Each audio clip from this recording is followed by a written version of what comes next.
जहाँ पर crown Prince को एक सोल्जर बताता है कि यहाँ पर सच में वैसा कोई भी मतलब हथियार तो नहीं है, इसमें सिर्फ खाने पीने के सामान और कुछ डब्बों में तो सिर्फ पैसा ही है। इसे सुन के अब हमारे क्राउन प्रिंस को आ जाता है गुस्सा। अब भाई हमारे जो क्राउन प्रिंस है तो विश्वास ही नहीं हो रहा था कि क्या सच में हमारा जो फेंगशी है वो हथियार सबको यहाँ से वहाँ पास नहीं कर रहा। तो अब हमारा जो फेंगशी है वो कहता है कि आप मुझ पे इतना विश्वास क्यों नहीं आप मुझ पे विश्वास क्यों नहीं करते हो। तो वो कहते हैं कि मैं तुम पे विश्वास तो कर ही नहीं सकता, मुझे ही पता है कि तुम कितने ज़्यादा ट्रिक खेलते। तो अब फैंक्शी कहता है कि आप ये बिजनेसमैन से ना उसके आइडेंटिटी बाद में चेक करवा लेना, पर हाल फिलहाल में ये बिजनेसमैन को उसके घर पे जाए दो, उसके लिए फोकट का तमाशा तो मत खड़ा करो कम से कम। अब भैया हमारा जो वो सॉन्ग है वो कहता है कि हम लोग सच में वो हथियार सबको यहाँ से वहाँ पास नहीं करवा रहे हैं। वो क्या है ना कि वहाँ पर बहुत ज़्यादा एक जगह पर जहाँ पर लैंडस्लाइड हो गई थी, तो वहाँ बहुत सारे लोग ना वैसे भूख के मारे मर रहे थे, तो हम लोग तो उन्हें बस हेल्प करने के लिए कोशिश कर रहे हैं। और जो फैंची है वो भी मेरे पास हेल्प करा और कुछ भी नहीं। तब क्राउन प्रिंस भी क्या ही बोल सकते थे, वो भी कहते कि चलो अच्छी बात है कि कम से कम तुम सबकी मदद कर। तो अब हमारे क्राउन प्रिंस कहते हैं कि अच्छा तो तुम ये इतनी आधी रात को क्यों कर रहे हो। तो वो शांग कहता है कि वो क्या है ना कि जो डिप्टी प्राइम मिनिस्टर हैं उन्होंने उनके जो लोग वहाँ पर फंसे हुए हैं उन लोग की हेल्प करने से मना कर दिए थे। तो और ना अगर मैं उन लोग की हेल्प सीधा दिन दहाड़े करूँगा तब तो पक्का मैं उनके अगेंस्ट में हो जाऊँगा ना, इसकी वजह से मुझे ये काम ना रात में छुप के करना पड़ रहा है। फिर हम देखते हैं कि हमारे जो क्राउन प्रिंस है वो चुपचाप से जा रहे होते हैं वहाँ से, पर तभी वहाँ पर हमारी दोंगी आती है और फिर वो कहते हैं कि आखिर चिंग शाओ ने भी तुम्हें रोक नहीं पाई। तो हमारी दोंगी कहती है कि आप प्लीज़ हमारे फेंगशी को छोड़ दो। ये बात सुन तो हमारे क्राउन प्रिंस कहते हैं कि तुम्हें सच में लग रहा है कि मतलब मैं उसे पकड़ पाऊँगा, तुम जाके ना उसके सामने बेग करो कि वो मुझे जाने दे प्लीज़, इतना ड्रामा ना किया करे। अब फिर हमारा जो फेंगशी है वो कहते कि तुम ठीक तो हो ना। तो हमारी दोंगी कहते तुम तो ठीक हो ना। पर वो कहती है बाद में इतने शांत से फेंगशी को देख के कि क्या हुआ, क्या तुम वो सारे हथियार को नहीं छुपा रहे थे। तो ये बात सुन के वो कहते कि नहीं, तो मैं तो ऐसा काम नहीं करता और आखिर मैंने ये कह भी दिया तो कौन बिलीव करेगा ये बातों। तब हमारे दोंगे को तो एकदम आ रहा होता है गुस्सा कि अरे भाई तुम जब वो काम कर ही नहीं रहे थे तो तुमने इतना ड्रामा किया ही क्यों? तो फैंशी कहते हैं कि देखो मैं ना इतना अच्छा खासा हूँ अभी, तो मेरे लिए खुश होना चाहिए। और उसके बाद वो ये बात भी रिवील कर देता है कि क्या तुमने मेरे लिए लोगों ज़ीवान को नहीं भेजा था कोई सीक्रेट मैसेज भिजवाने के लिए। तो हमारी जो दोंगी है उसे ये सारी बात पता चल जाती कि फैंशी तो बस उसके साथ ट्रिक खेल रहा था और कुछ भी नहीं। 阻止子仁送信的也是你，对不对？हम अब फैंक्शी कहते कि मैं तो बस ये ड्रामा कर रहा था और चाहता था कि शायद कोई तो आए मुझे पर्सनली बचाने के लिए। तब हमारी जो दंग है ना वो गुस्से में वहाँ से चली जाती। फिर हम नेक्स्ट सीन में देखते हैं हमारे दौले और फैंक्शी को बात करते हुए, जहाँ पर दौले कहता है कि अच्छी बात है कि तुमने क्राउन प्रिंस का ध्यान वुशोंग की तरफ अट्रैक्ट कर लिया और हमारे सारे हथियार को तुमने किशान की तरफ भेज दिया। अब हमारा जो फैंक्शी है वो कहता है कि देखो ये जो किशन है ना ये जल्दी कोई ना कोई तो इसे देख ही लेगा कि मतलब ये कौन सा काम है, कहाँ पर है, एंड इसके सारे डिटेल्स तो निकलवा ही ले। तो एक काम करो, जाके तुम मुरोंग को कहो कि तुम्हारे लिए काम आ गया है।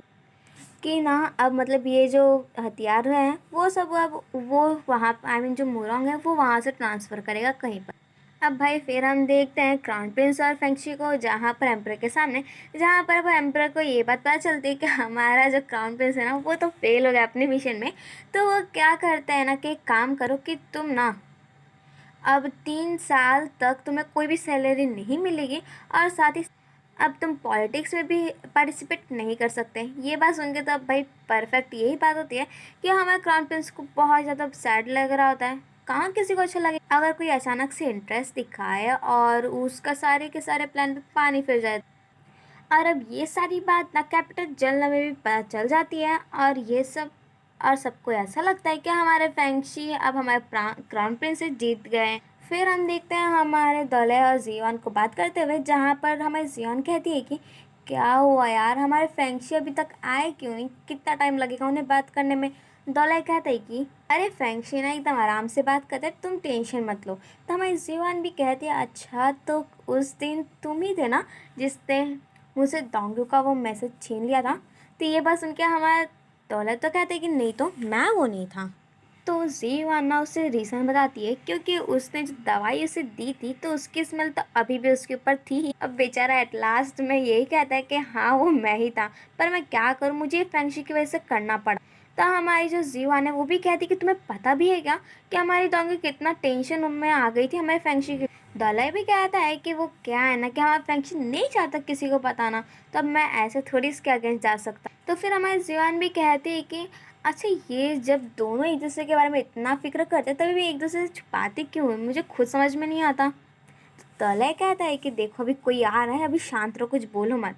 तो हम देखते हैं हमारे फेंगशी को किसी से बात करते हुए, जहाँ पर वो जो कहता है कि हाँ मैं आपके साथ काम करने के लिए तो तैयार हूँ। तो फेंगशी भी कहता है कि हाँ आपकी मर्ज़ी, आप चाहे तो मेरे अंडर में काम कर सकते हैं या फिर कोई दूसरा डिपार्टमेंट में, क्योंकि मुझे पता है कि आप ना गवर्नमेंट के ये अफेयर्स में बहुत ही ज़्यादा मतलब एक्सपर्ट हैं। फिर हम नेक्स्ट में देखते हैं हमारे डोंगी और लूचॉन को, जहाँ पर बहुत सारे जो भी यूफेंग पवेलियन के लोग होते हैं वो सब जा रहे होते हैं छोड़ छाड़ के।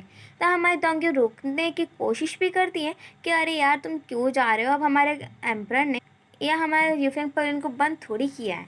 तो वो सबको समझाने लगती है, पर तभी वहाँ पर सिंगशाओ और उसी को सिखाने लगती है कि अच्छा तो तुम ही, एक तो तुमने ही पहले ये सारा काम किया और ऊपर से हमारे पहले तो तुम ही क्राउन प्रिंस के अपोजिट में हो गई और फिर अब इन सबको रोक जाने से रोक रही हो, इसमें सारी गलती तुम्हारी ही है। तो लू चौन जैसे साइड लेता है दंगे की, तो वो हमारी चिंगशाओ ही मना करती है उसे, हाँ तुम तो इसकी साइड लोगे, तुम तो इसके फ्रेंड जो हो। तभी वहाँ पर क्राउन प्रिंस आते हैं और फिर वो कहते हैं कि अरे यार तुम इनसे क्यों इतना रूड बिहेव कर रही हो।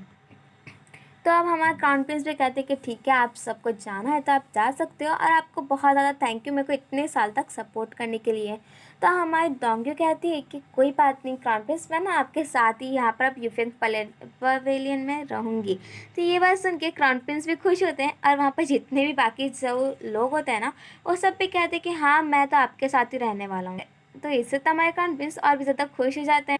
फिर हम देखते हैं हमारे फेंगशी को जो दौले को एक पेपर लिस्ट देता है जिसमें जो भी यूफेंग पवेलियन से लोग थे वो सब उसके अंडर में काम करने के लिए तैयार थे, पर उनमें से कुछ ही लोग आए थे और कुछ लोग नहीं आए थे जबकि वो इंटरेस्टेड थे तब भी। तो हमारे दौले कहते कि क्या हुआ, कोई बात बात थोड़ी है, कोई बात बात है क्या। तो फेंगशी कहते कि चलो हम लोग जाके खुद ही चेक करें कि यूफेंग पवेलियन में आखिर चल क्या रहा है। देन हम नेक्स्ट में देखते हैं फेंगशी को, जहाँ पर वो आता है सारे के सारे मतलब जो लोग रुके हुए भी थे ना उन सबको भी डरा देते कि क्या तुम्हें अपने लाइफ की चिंता नहीं है क्या। तो ये बात सुन के वो लोग भी भाई डर के मारे कहते कि हाँ हाँ हम लोग जा रहे हैं। हमारी तांगे उन लोग को रोकने की कोशिश भी कर, पर क्राउन प्रिंस से कह देते हैं कि जाने दो उन्हें, उनका मन है तो उन्हें जाने ही दो। अब हमारे क्राउन प्रिंस को इतना सैड देख के हमारी डोंगी ना एक बहुत ज़्यादा स्ट्रिक वाला एक्शन लेती है और वो जाकर डायरेक्टली कह दे कि प्लीज़ फेंगशे तुम ना ये यूफेंग पवेलियन को जाने दो, उसे मत तुम तंग करो, छेड़छाड़ मत करो उसके। तो हमारा फेंगशी भी कहते हैं कि अच्छा तो तुम, अब मुझे भी पता है कि तुम और क्राउन प्रिंस ना बहुत अच्छे वाले फ्रेंड हैं। तब हमारी डोंगी ना अपने बेस्ट फ्रेंड के लिए कुछ भी करने के लिए तैयार हो जाती है और वो कहती है कि एक काम करो कि तुम पहले मुझे अपने मतलब तुम चाहते कि मैं तुम्हारे अंडर में काम करूं, तो अब ना मैं तुम्हारे अंडर में काम करने के लिए तैयार हूं, पर उसके बदले में तुम्हें यूफेंग पवेलियन को छोड़ना होगा, मतलब उसके पीछे मत पड़े रहना आप। तो फेंगशी भी कहता है कि तुम्हें भी पता है कि मैं तुम्हें अपना मतलब ऐसा मतलब अपने अंडर में काम करवाना नहीं चाहता, मैं तुमसे क्या चाहता हूँ। फिर जब वो वहाँ से चला जाता है तो हमारी डोंगी को लगता है कि उसकी बात का कोई असर तो हुआ है नहीं, तो वो कहती कि मैं तुम्हारे मेंशन में आना चाहती हूँ। तब फेंगशी भाई खुश और वो कहती कि देखो जब तक तुम तुम जितना जल्दी है मेरे मेंशन में मूव इन हो गई ना तो उतना जल्दी मैं यूफेंग पवेलियन को छोड़ दूंगा। और उसके जाने के बाद वो बहुत ज़्यादा हंस रहा होता है क्योंकि वो उसने इतनी रूडली उससे कहा भी होता है कि क्राउन प्रिंस को छोड़ दे। फिर हम नेक्स्ट में देखते हैं हमारे डोंगे को जाते हुए, जहाँ पर चिंगशा उसे रोकती है और कहती कि अच्छा कल तो तुम सबको ज्ञान बांट रही थी कि मतलब इनके इतने हार्ड टाइम में तुम इनके साथ नहीं रहोगी एंड ये वो, और अब तुम खुद ही छोड़ के जा रही हो। तो वो ना बहुत ज़्यादा सुना रही होती है, पर जो क्राउन प्रिंस है वो कहते हैं कि चिंगशा तुम शांत रहो, मुझे भी पता है कि डोंगी के यहाँ से छोड़ के जाने का ना उसका खुद का कोई रीज़न ज़रूर होगा। और यहाँ पर हमारी डोंगी भी मन ही मन में कह रही होती कि अगर सच में फेंगशी लो ये तंग की हेल्प कर रहा है ना कि वो हथियार को यहाँ से वहाँ पास करवाने में, तब तो वो क्रिमिनल है और उसे पनिशमेंट ज़रूर मिलेगी। और हमारी डोंगी भी वहाँ से चली जाती है, जहाँ पर हाँ क्राउन प्रिंस कहता है सिंगशाह से कि उसका तो खुद ही कोई रीज़न होगा, नहीं तो वो ऐसे नहीं करेगी। एंड जहाँ तक मुझे लग रहा है क्राउन प्रिंस को समझ में आ गया कि हमारी डोंगी ऐसा क्यों कर रही है। और यहाँ पर उसके जाने के बाद क्राउन प्रिंस फिर से सैड हो जाते हैं। फिर हम नेक्स्ट सीन में देखते हैं जी1 और डोंगी को बात करते हुए, जहाँ पर जी1 से ना डोंगी कहते हैं जी1 से कि देखो तुम्हारे पास तो यहाँ पर दौलत भी है, पर हमारे जी1 कहते हैं कि वो क्या है ना कि जो दौलत है वो मेरी नज़र में तो शासी जैसा ही है, मेरे भाई जैसा। पर हमारी जो डोंगी है ना वो कहती कि देखो तुम तो यहाँ पर आके एकदम फेंगशी की बहुत ज़्यादा अच्छी बातें कर रही हो। तो हमारे जीवन भी कहते हैं कि हाँ तो क्या करूँ, मैंने इस लाइफ में ना तो उनसे कर्ज ले लिया है, तो अब जब तक मैं उसे कुछ चुकाऊंगी तब तक मुझे कैसे अच्छा लगेगा। एक तो देखो ना उन्होंने मेरी कितनी ज़्यादा ही हेल्प की। तो जैसे ही जाते हैं ना वो एलेक्स ट्री के पास, वहाँ पर जितनी भी लोग काम कर रहे होते हैं सारी मेड्स कहती हैं कि good morning, I am madam madam कह रही होती हैं। तो ये बात सुन के हमें तंग आ जाता है गुस्सा, और वो कहते हैं कि देखो मैं तुम्हारी यहाँ पर मैडम नहीं हूँ, समझी ना, और मैं यहाँ पर अभी बस रहने आई और कुछ भी नहीं। फिर रात के सीन में हम देखते हैं कि हमारी तंग अपने पास एक चाकू भी रखी होती है और कहती कि अगर तुम मेरे साथ अच्छे से बात नहीं करोगे और मेरे साथ रूड रहोगे ना, तब मैं इसे पक्का तुम पे यूज़ करूँगी। और सुबह को जब उसकी आँख खुलती है सबसे पहले वो चेक करती है क्या वहाँ पर सच में उसका हथियार है भी कि नहीं। तभी वहाँ पर सारी मेड्स आती है और वो कहती कि आप प्लीज़ आप उठ जाओ। तो वो कहती कि अच्छा आओ जल्दी आओ अंदर। और फिर हमारी डोंगी को ना मतलब मेकअप वेकअप किया जा रहा था सुबह के लिए रेडी। तो ये बात देख के ना हमारी डोंगी तो बहुत ही ज़्यादा अजीब लगता है और वो कहती कि मैं ये सारा काम खुद अकेले कर लूँगी। 不用你们 अब भाई 陪， सुबह को ना हम हमारे डोंगी के पीछे वो दोनों मेड्स लग जाती हैं। उसे तो 你 इन 们 सब 跟着我 चीज़ 做 की 什 याद 么？ थी नहीं, 夫 उसे 人， तो आ रहा 大 था 人吩咐我 गुस्सा। 们必须好 पर 好 वो 侍 लोग 奉你。 कहते कि ये 你 सब 有 तो 什么 हमारे 事尽管 मास्टर ने 吩 कहा, 咐， अब हम लोग 我 क्या 没什 ऐसे 么 इसे 事， मना 我 कर 只是 सकते 随便 हैं। 走走。大奴婢， तो वो बाहर जा रही होती है पर वो दोनों मेड उसे रोक लेती हैं। तो हमारी डोंगी कहती कि अच्छा तुम लोग को क्या फंक्शन यहाँ पर रखा है मुझ पर नज़र रखने के लिए। वो कहती कि नहीं नहीं ऐसी कोई बात नहीं है, हमारे मास्टर ने तो बस ये कहा है कि आपकी अच्छे से देखभाल करें। तो फिर हमारी डोंगी गुस्से में कहती कि मुझे फेंगशी कहाँ है, मुझे उससे बात करनी है। तो सारी मेड्स खुश होकर कहती हैं कि अच्छा तो आप उन्हें मिस कर रही हो। वो कहती है नहीं ऐसी कोई बात नहीं है, और बाद में मना कर देती कि मुझे नहीं बात करनी है उससे। फिर हम देखते हैं यूरो को उसके मेट के साथ बात करते हुए, जहाँ पर यूरो की मेट कह रही होती है कि आप टेंशन मत लो, आप ना यहाँ पर मैडम ही बन के रहोगी देखना, और आप ही की शादी होगी फेंगशी से। तो ये बात सुन के यूरो कहती है कि देखो जब से डोंगी यहाँ पर आई है तैसे हमारे फेंगशी ने खुद ही उसके लिए सारे के सारे काम का मतलब इंतज़ाम किया है। तो जो मेड होती है वो कहती है कि देखो अभी मुझे जहाँ तक लग रहा है कि हमारे जो मास्टर जो फेंगशी है वो बहुत ज़्यादा फ्री है, और अभी तक वो लोग पर्सनली में प्राइवेट में बात भी मिले भी नहीं है। तो जहाँ तक मुझे लग रहा है कि वो पक्का जल्दी यहाँ से धक्के मार के से निकाल देंगे फेंगशी। तो हमारी जो यूरो होती है वो सैडली एकदम सैड वॉइस में कहती है कि देखो आज तक कभी भी डोंगी जैसे ना फेंगशी डोंगी को ट्रीट करा है, उसने आज तक कभी किसी को भी ऐसा ट्रीट नहीं किया। वो पक्का उसे पसंद करता है। 这几日过得如何？ फिर हम देखते हैं फेंगशी को बात करते हैं डोंगी के साथ, जहाँ पर हमारी जो डोंगी वो कहती है कि देखो तुम ना यहाँ पर मैं भले ही तुम्हारे साथ आ गई हूँ, पर देखो तुम मेरे साथ इतने सारे लिमिट मत रखो कि मतलब मुझे इतने सारे रूल्स को फॉलो करना होगा, और मुझे अभी भी काम है यूफेंग पवेलियन में। तो ये बात सुन के फेंगशी सैड वॉइस में कहते हैं कि देखो तुम तो भले ही मेरे पैलेस में आ गई हो, पर तुम अभी मेरे सामने क्राउन प्रिंस का नाम ले रही। 真是 你干嘛？你放开我！ अब ये सीन को देख के ना हमारी हीरो बेचारी एकदम सैड हो जाती है। और फिर हम देखते कि फाइनली हमारा फैंक्शी तो उतार देता है डोंगी को, और जहाँ पर हमारी डोंगी ने एकदम अपने चाकू के साथ तैयार हो जाती है कि अगर फैंक्शी ने थोड़ी सी भी उसके साथ यहाँ से वहाँ बात की ना तो उसे खप से मार देगी। पर हमारा जो फैंक्शी है ना वो कहते कि देखो तुम्हारी बॉडी पाना तो मेरे लिए कोई मुश्किल बात नहीं है, पर मुझे तुम्हारा दिल जीतना है। ये हुई हीरो वाली बात। तो हमारी डोंगी कहती है कि अच्छा तो पहले तो तुमने मुझे डराया भी क्राउन प्रिंस के नाम से, और अब तुम चाहते हो कि मैं तुम पे अपना क्रश रखूं। तो फैंक्शी कहते कि देखो जब पिछली बार क्राउन प्रिंस मुझे पकड़ने गए थे तुम ही तो भागे थे मुझे बचाने के लिए। तो हमारी डोंगी भी कहती है कि वो तो तुमने बस मेरे काइंडनेस का फ़ायदा उठा के हमारे क्राउन प्रिंस के साथ इतना बुरा कर दिया। तो फिर फैंक्शी से ऑर्डर करता ऑफर करते कि मेरे बाजू आके बैठो, तो भी आ जाती चुपचाप से बैठ ही जाती है, वो भी क्या ही करे। 不要自欺。 तो हमारी तंग भी कहती है कि देखो तुम ना मुझे अपनी तरफ पुश करने के लिए मजबूर मत करो, क्योंकि तुम्हें शायद पता नहीं है पर पहले से ही मेरा क्रश है किसी पे, पर वो तुम नहीं हो। तो ये बात सुनकर तो भाई फंक्शे को आ रहा होता है गुस्सा, तो पूछते क्या ये क्राउन प्रिंस है।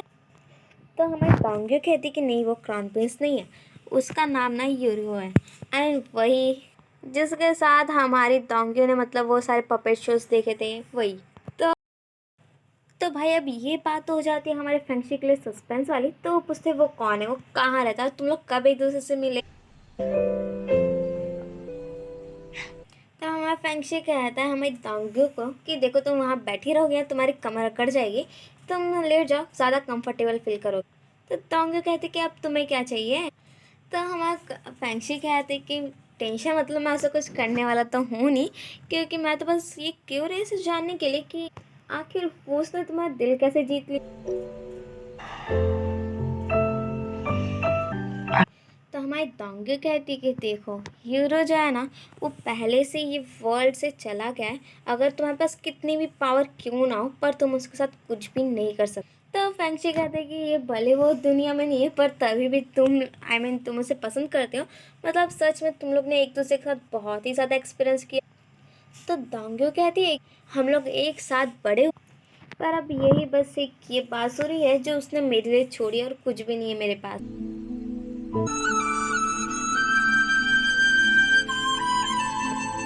这第一， तो हमारा जो फैंक्शी वो कहते कि पता नहीं मुझे ऐसा क्यों लग रहा है कि इस ये जो बांसुरी है ना इसकी भी मेरे साथ कोई स्टोरी तो है। जब मैं ऐसे देखता हूँ ये अपने आप ही बजना शुरू हो जाती। तो हमारी दांगियो पूछती है कि अच्छा तो क्या तुम ऐसे ही मतलब किसी भी मतलब ऐसे ही तुम इतने लड़कियों के सामने इतना फेमस हो गए। तो हमारा फैंक्शी भी कहता है टेंशन मतलब मैं जल्दी ही तुम्हारे दिल से ना वो यूरो को निकाल के खुद वहाँ बैठ जाऊँगा, देख लेना। और इसी के साथ हमारा episode 12 of twisted fit of love ये बचता है खत्म। Thank you, bye bye.